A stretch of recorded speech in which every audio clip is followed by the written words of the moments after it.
And just like that, I'm back at the happiest place on earth, Disneyland, for a Disneyland update. Yeah, we're going to cruise around the park, have some fun, and see what's going on this week. Alrighty, after quite the wait, we've finally made it in. Yeah, they were having some issues with the gates, so glad that that was all resolved.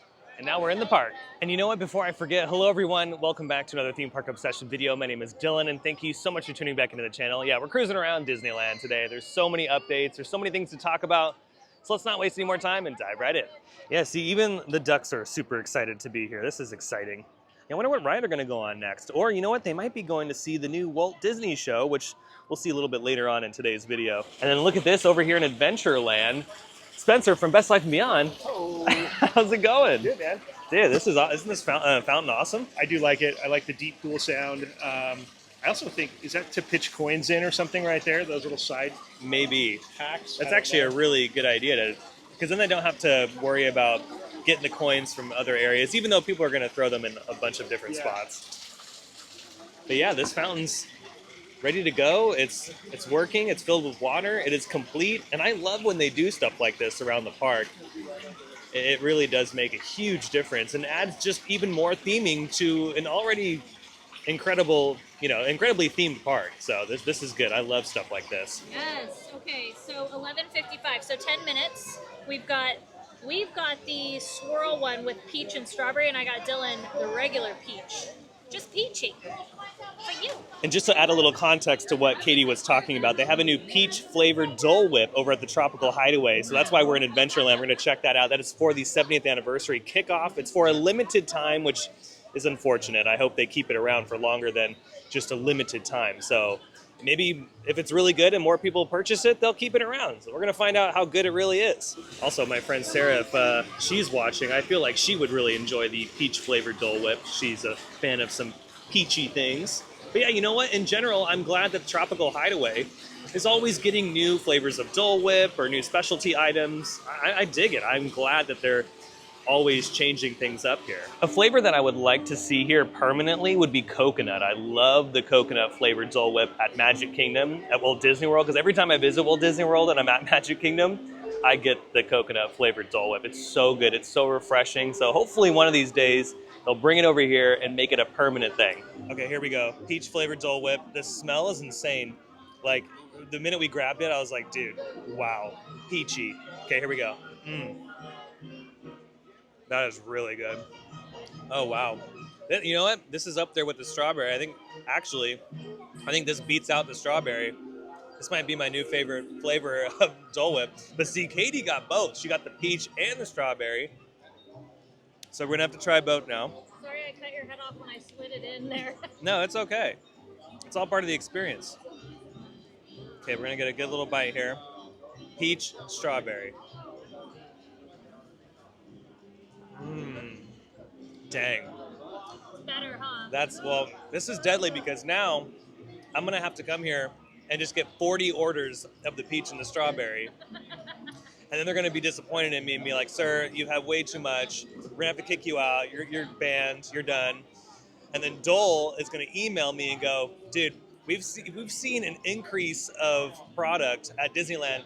8 metric tons of product has been going to Disneyland, specifically peach and strawberry. So, dang, that's actually really good. The peach is good. I really hope... See, okay, here's what I was talking about earlier. Why do they keep this for a limited time? This is only for the summer. Disney.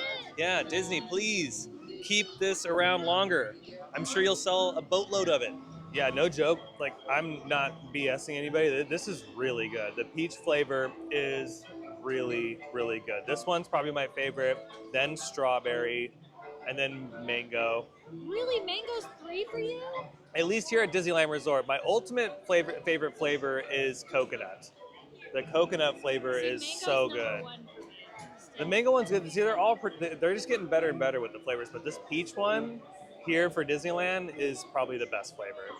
Mango. It's so good. Well, once again, Tropical Hideaway, you did us good. That was a really good flavor. Make sure you stop by the Tropical Hideaway this summer to try the peach flavored Dole Whip. Again, only here for a limited time. I hope that they keep it around for a lot longer. Okay, we're continuing the journey, and oh yeah, look at Adventureland. It is stacked today. I'm trying to figure out what's going on. Is there like a holiday that I'm not aware of? Like what's happening? What's going on here? Yeah, I just checked the wait times because sometimes when it's really busy like this, they can be really efficient on the attractions and the wait times are pretty low, but not today. Not to say that they're not being efficient, it's just the crowd is very large, so the wait times are insane. Tiana's has a 75 minutes, Space Mountain 70, Mickey and Minnie's over an hour, and then we have Rise of the Resistance at 105 minutes. Crazy. Oh wow, yeah, look at the line for Pirates, it stretches all the way over here. That's when you know the park is pretty busy. When this has a line and Winnie the Pooh has like a 40-minute wait, oh man, that's brutal. Which yes, Winnie the Pooh does have a 40-minute wait today. That's crazy. What is this, Tokyo Disneyland? My goodness, because I waited about an hour for the Winnie the Pooh out there, but that Winnie the Pooh is like God tier level stuff. I think we're heading into Galaxy's Edge next, but yeah, the Winnie the Pooh attraction in Tokyo was absolutely incredible. I loved it. What's going on over here, Katie? I think it's like 75 or 80 minutes. Well, I just told the peeps watching that Winnie the Pooh has a 40-minute wait right now. Are you serial? That's insane. I know, for a minute I thought we were in Tokyo. Yeah, I think what's happening here when it comes to the crowds is that they're doing some ticket deals, and that's probably why the park is a little bit busier today than usual. It'll probably be busy up until the fall. I know they're doing a Costco ticket deal right now. I think Disneyland themselves is doing like a 3 or 4 day ticket deal for the Anaheim residents. So if you're local, you get some discounts. That's probably what's happening here. Okay, we got to check up on the splash for Tiana's Bayou Adventure. See how wet people are getting today. Pretty decent. You know what? And that's actually a really good day to get wet because it is very, very humid. Even though it is cloudy, you might think it's cold. No, it's actually kind of spicy out right now. Ooh, yeah. Little checkup over here at the fruit cart stand. I don't remember seeing these. Agua Frescas, Minute Maid. Okay, these are $6.19. That looks like they have mango available for you. Wow, look at the line for the canoes. I have never seen it that long. I mean, Yeah. it's cool because there's no sun, but like, what? Again, this is when you know the park is pretty busy. Yeah. I think Spencer's getting in line right now. Yeah, he's excited. Who wants to go row? And look at that over at Ray's Berets. They've replaced the grass, but it's starting to die again. So I wonder how often they're going to have to do this. And I'm wondering, why didn't they just do turf on the top of the roof there? I feel like there's a reason why they wanted to go with the real stuff versus the artificial. Go ahead and comment down below if you know, but I feel like the artificial stuff would be a little bit more efficient. Okay, we've made the transition into Galaxy's Edge to see what's going on over here. Oh yeah, that 105-minute wait for Rise of the Resistance is very visible. Okay, correction, it went down to 85 minutes, which is still pretty brutal. I mean, it's an amazing attraction. I love it, but I don't know if I'd wait 85 minutes for it. Okay, there really wasn't anything going on at Galaxy's Edge, but again, it's nice to get some steps in. Next up, we're gonna cruise through Fantasyland. Gonna make our way around the park this way over towards Matterhorn and then end it on Main Street. Made it over here to the mighty, mighty Matterhorn, which is still in refurb, but it opens up in just a couple days at the time of making this video. On July 24th is when she opens back up for our enjoyment. And oh yeah, I will definitely be here. It's one of my favorite rides ever, so I'm really looking forward to its return because it's been down for quite some time. Also, I'm noticing that this new wrap with like the wood look is starting to appear all around Fantasyland. Now this is the old look right here on the trash cans. It's just kind of like the plain brown, but yeah, they're replacing it with this. I kind of dig it. I think it looks kind of cool. Also, I'm noticing as we're walking around the park, it's getting more and more humid, and it would be nice to ride down the icy slopes of the Matterhorn right now. I'm sure Harold in there is loving the cooler weather because right here, it is spicy. It feels like Orlando right now. It honestly feels like I'm at Walt Disney World. Yeah, you can see they have the house lights on. They don't have the waterfalls on just yet. That'll probably happen here in the next couple days. Yeah, they have the house lights ready to go.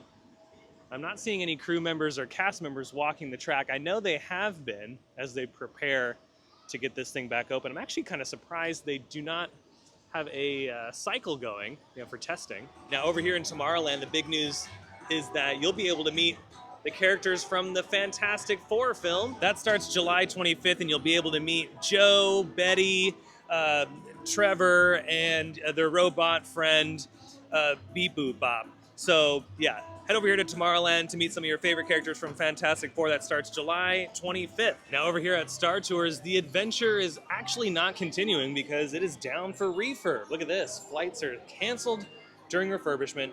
Please enjoy other Tomorrowland attractions. Sad faces. Now, Katie, there isn't a reopening date for Star Tours. Just to let you know, it's still a mystery. Darn it. I was really looking forward to going on that attraction. I'll keep you updated. Thank you, Dylan. Thank you. Okay, we've successfully made it back to Main Street, USA, where the vlog started, because we're going to end it with an all-new attraction that just opened up a couple days ago, and that is A Magical Life, the new Walt Disney show. And before I forget, Lillian has her own window on Main Street now. This beautiful window dedicated to Walt's wife. We got Mickey Mouse up there. Yeah, it's a gorgeous window, so I'm glad they finally have a display for her here in the park. But moving back to the new show, here's where it's located. It's at the Opera House, so right when you walk into the park. At the start of Main Street, you'll find both A Magical Life and Great Moments with Mr. Lincoln. Now, right now, they're just showing the Walt Disney show because it's brand new, but over time, this will be a revolving experience. So one showtime will be Great Moments with Mr. Lincoln, and another showtime will be A Magical Life, and it'll do that throughout the day. Okay, here we go. We are inside the theater, getting ready to watch. Well, my greatest reward, I think, is that I've been able to build this wonderful organization, and also to have the public appreciate and accept what I've done all these years. That is a great reward. But all individuals are different. I had a brother who I really envied because he was a mailman. But he was the one that had all the fun. He had himself a trailer, and he used to go off and go fishing, and he didn't worry about payrolls, heard stories, have picture grocers or anything. And he was the happy one. I always said, he's the smart Disney. You know, I was stumped one day when the little boy asked, "Do you draw Mickey Mouse?" And I had to admit I do not draw anymore. Well, then you think of all the jokes and ideas. No, I said, I don't do that. Finally, he looked at me and said, "Mr. Disney, just what do you do?" Well, I said, sometimes I think of myself as a little bee. I go from one area of the studio to another and gather pollen and sort of stimulate everybody. I guess that's the job I do. You know, there's a lot of satisfaction in developing ideas into realities, but there's really no secret about our approach. We keep moving forwards, opening up new doors, doing new things, because we're curious. And curiosity keeps leading us down new paths. We're always exploring and experimenting. We're interested in doing things that are fun, in bringing pleasure and especially laughter to people. But I only hope that we never lose sight of one thing. It was all started by a mouse. Okay, we've made it back to the parking structures. It was a little bit of a chaotic situation getting out of A Magical Life because there was also a cavalcade going on. But here are my thoughts about the show. Overall, the show is good. It's not a bad show at all, especially if you're a fan of history and just Walt Disney history, Disney history in general.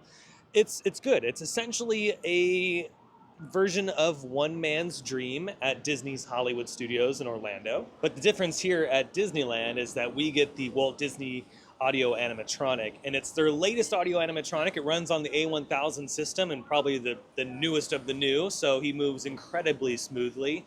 And yeah, I mean, it looked like an actual human being on stage, so they did a really good job there. And just like One Man's Dream, it goes over how Walt grew up and his successes and hardships and all that kind of stuff. It's very interesting, and what's really cool is that they show footage that kind of really hasn't been seen before, so I did appreciate that. And then at the last 2 minutes of the show, they revealed the audio animatronic. And Walt's setting is in his office. I believe that is Spencer, that's the Burbank studio, right? I believe so. Yeah, so that's the setting of that show, or of what you're looking at. And it's a little bit smaller in person than I thought it was going to be, so I wish the set was a little bit bigger. But again, the animatronic figure itself is really impressive. I really like the animatronic. I think there's a lot of technology that's sitting underneath the face there and behind the suit and tie. The The way the animatronic moves is really smooth, and yeah, it's extremely convincing, especially some of the moves that he does. It's very, very convincing, and it kind of gives you the chills sometimes because you're like, dang, that is Walt Disney standing right there on stage. So it was really nice to see a piece of technology like that just really moving so nice. But that's not to say that the show is 100% perfect. I do wish we would see Walt Disney a little bit longer than the last 2 minutes of the show.